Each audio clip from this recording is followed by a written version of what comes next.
Now, Chinese President Xi's visit to Seoul comes during a period of tense diplomatic relations in Northeast Asia, not to mention amid a series of missile launches by the North.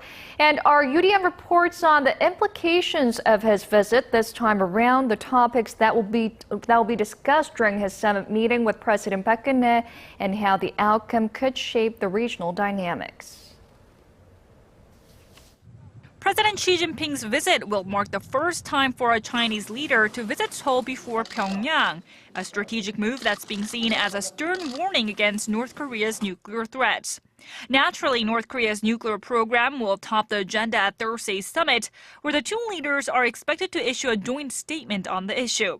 Strong words against North Korea's nuclear program will lump more pressure on the isolated regime and mark a shift away from the traditionally closer ties between North Korea and China. Against the backdrop of Japan's continued efforts to backtrack on its apologies for historical wrongdoings, Tokyo's recent attempts to whitewash history will also be up for discussion.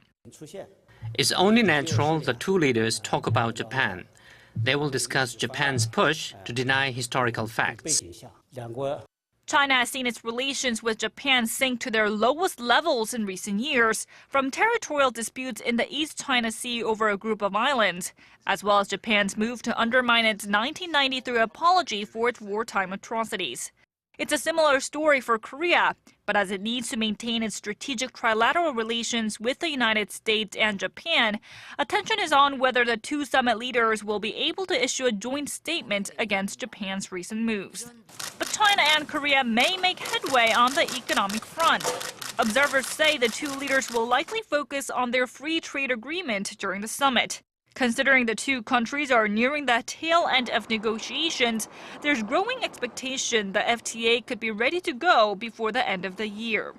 The two countries began negotiations back in 2012 and have held 11 rounds of talks since then. Yoo Li-an, Arirang News.